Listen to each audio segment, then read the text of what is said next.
12 more days. 12 more days until the Force awakens. The new Star Wars movie comes out in 12 more days. The first Star Wars movie came out in 1977, and I know there are people who are in this room who weren't even born in 1977. But immediately it became a pop culture that spread around the world, which is why when it opens in 12 days, The Force Awakens, it's opening in 70 different countries. 70 different countries. People have analyzed it, scientists have analyzed it, and analysts have analyzed the analyzers, and they can't figure out why a movie that appears to be science fiction, because it has robots and lasers and all of that, is actually set in the past, like a long, long time ago, before now, has been so appealing. The director of the movie was 8 years old in 1977, and he saw it 8 times, right when it came out then. He says this about the movie: there's such a thing in a weird way as the spirit of the place. You can feel it. There's an invitation to come and be a part of this world. So there's an invitation, there's something that draws us in to the Star Wars saga. Yes, it's the traditional story of a bad guy wanting to destroy the known world. But even George Lucas admits freely that he used Joseph Campbell's archetypes to create the script, to create characters that would be familiar without us even knowing their names. But I think it actually goes deeper than that. Because this world of Star Wars that we're drawn to is really about a future of hope. It's about a future that we have nostalgia for as a people. It's a future that we want to believe in no matter what the twists and plots and events that happen in the movie, and no matter what twists and plots and events that happen in our life. We want to believe that everything's going to be all right in the end. I love the metaphysics of the movie, and I always have. The Force is with you. I mean, that's like saying the Force, that presence of God, is always within you. I love that, and I love the other part. That never happened. We were never here. You know, that's to me like a denial. The fear of your mother's disapproval has no power over you. You know, the fear that cancer is a death sentence has no power over you. The fear that traffic at Christmas time can make you angry has no power over you. Now, how many people believe that? The fear of Christmas traffic has no power over us. Okay, so for those of you who believe it, fabulous, keep going. And for those of us who are not quite there, are you willing to acknowledge that there are people in our collective consciousness, in our collective community, that believe that Christmas traffic has no power over us? Like, Christmas traffic can't make us mad.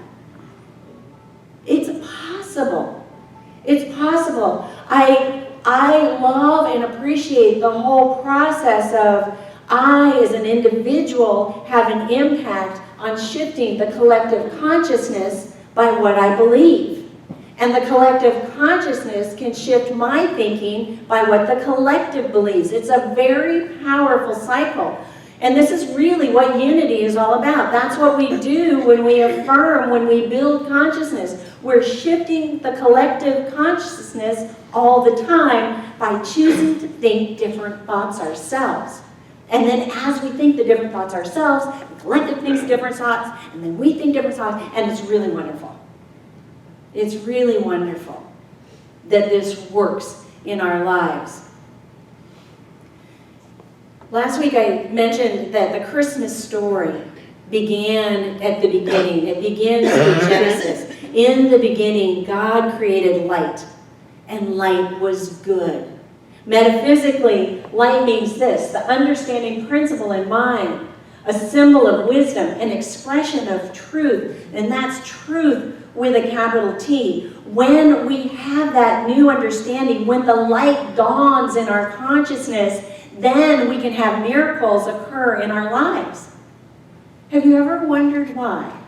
Have you ever wondered why one person can recover from an illness when another person who has the same diagnosis and the same markers doesn't recover? Is it because one person has the individual belief, regardless of what the collective consciousness is, that they can heal? Yes and no. Is it because the collective consciousness is holding the truth and the belief that one person can heal, even though the individual doesn't believe it? Well, that's yes and no. Yes and no, but here's what I know overall. When we look at the entire cycle, the person who recovers has somewhere in their individual consciousness, even if it's a teeny tiny nook or cranny in their individual consciousness, they have the belief that they can recover. They have that belief. All it takes is a teeny tiny nook or cranny in order for the light to dawn. If there's a glimmer of light, there's hope. We as a community, when we hold that hope and we amplify that hope together, we realize we have the faith. And when we as a community have a shared faith, then we have created a spiritual practice. This is something that communities have been doing for a very long time. This is more ancient than those Joseph Campbell archetypes that are written about in many stories, not even just Star Wars. This is more ancient than that. This is something so elemental that it shows up not only in our bones and in our DNA, but it shows up in our souls. The celebration of light, the desire for hope, the desire to experience a future of peace and goodwill to men is so deep in us. We've been doing it for thousands of years. So we'll just start with this one.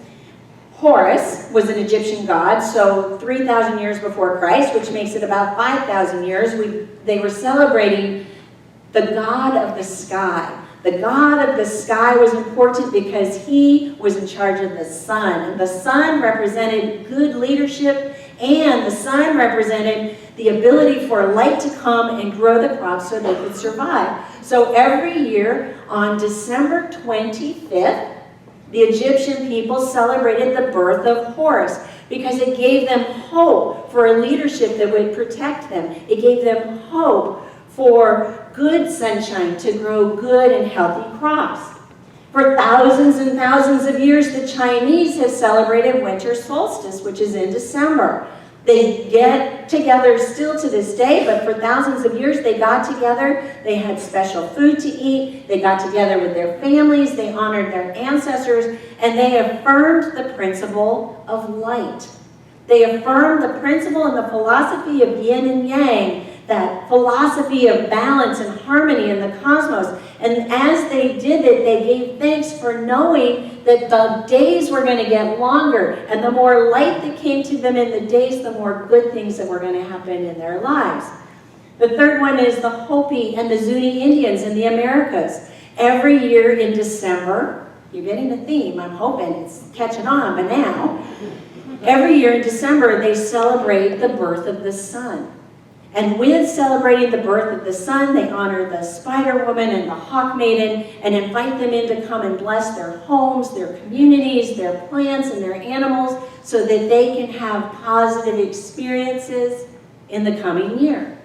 In the Buddhist tradition, on December 8th, they celebrate the enlightenment of Buddha. Siddhartha had sat under that tree and he says, I'm going to sit under here until I'm illumined. And with the morning star rising on December 8th, tradition says that he was. He figured out how to stop suffering. And he figured out how to teach people to have an experience of nirvana, giving them hope for better tomorrows. The Jewish people in the 5th century before Christ developed a celebration of light. It was started by a man named Nehemiah, an Israelite who had rebuilt the whole city of Jerusalem. He started lighting candles to celebrate the hope for his people. And this hope became important right before the birth of Jesus in 165 because the Maccabees revolted, and they knew that they only had light enough oil for one night of lighting in this festival. And miraculously, the oil lasted and burned for 8 whole nights, giving them hope once again for religious freedom. See, you're getting the theme, right? Okay, older than that is Yalda, which is a Persian celebration where they eat special fruit and they eat special nuts, and they especially want to eat red fruit like pomegranates and watermelons because the red in the fruit represents the dawning awareness of better things to come. This is worldwide. This is why it's in our soul. In the northern European areas, in Norway and northern Germany, they celebrate St. Lucy's Day on December 13th. She wears a wreath with lighted candles. She wears a white dress and has a red sash, and she gives cookies because she's celebrating that the darkness has been overcome. They have a victory over the darkness. Also, Germanic people celebrate Yule. Now, I thought Yule was all about drinking. I really did. And in fact, it kind of was. But it's actually about 2 things. The king would say, everyone was to have ale for the celebration with a measure of grain, or else pay fines. So like if you didn't drink, you had to pay a fine. And the holiday would keep going as long as the ale lasted. The main thing was that people got together. The people got together. And while they got together, logs were set alight to burn away any negative thoughts, fears, and failures. So truly that was more metaphysical because they're burning away that which no longer serves them. Now there's only 2 left that I want to talk about because you know what's coming, right? Jesus is coming. Jesus is coming. It's kind of like a joke, but that's okay. Around the time Jesus was born, the Romans had 2 festivals. One was Saturnalia, the other one was Sol Invictus. But Saturnalia was again one that has become known for all the drinking and debauchery. But really the primary focus of the week-long celebration was getting together with friends and family, with people you worked with outside of work. Work was banned, school was closed, courts were not in session, and it was illegal to declare war during Saturnalia. Illegal to declare war. Well, that tells me that this community is coming together because they wanted to experience peace. So they played games and they gave gifts. Sol Invictus is to honor the birth of the unconquered sun. The unconquered light that gives us leadership. The unconquered light that gives us food. The unconquered light that brings us all together in community. It gives us hope. Hope for a future that's better.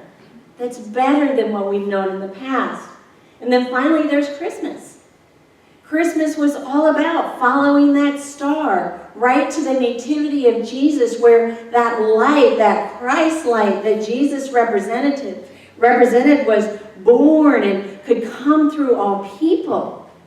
The message of Christmas is to get together in community, to believe in that nostalgic future, that peace is here. Peace and goodwill for all men can be ours. So my question to you is this: what does this community want to hold? What does this community want to hold in this season of light? All these lights that came before Christmas, all these lights that have come up since Christmas. In this community, I know there are people who are lonely. In this community, I know there are people who think that their lives aren't working perfectly. There are people in this community who don't have homes. There are people in this community who know that they're not going to celebrate Christmas with their family. So what is it that we can hold? for this community? And what is it that we can hold for the world? And to do that, and in holding that, I invite you to get into community this Christmas season, to volunteer somewhere, to get a seasonal job at the mall. I met a postal worker who'd been on the job 3 days when I went to mail a package this week. 3 days, and she is so happy to be with people. I invite you to join our community and come and make lasagnas with us on the morning of Christmas Eve. I invite you to open your home and have a Christmas party. It doesn't even have to be a big Christmas party. You know, Jesus says where 2 or more are gathered. That's what community is all about. We are a community as a country who is crying for hope. We are aching for hope. 365 mass shootings in 35 days. We all need to open our ears anew and engage with community anew. That consciousness that we want in the outer collective consciousness starts with us. From us to the collective, from the collective to us, we can build a world where peace is experienced and goodwill is experienced, regardless of the language we speak. Regardless of the language we speak. I'm going to invite the choir to come up, and we will gift you with the contemplation chant as we prepare for a time of meditation.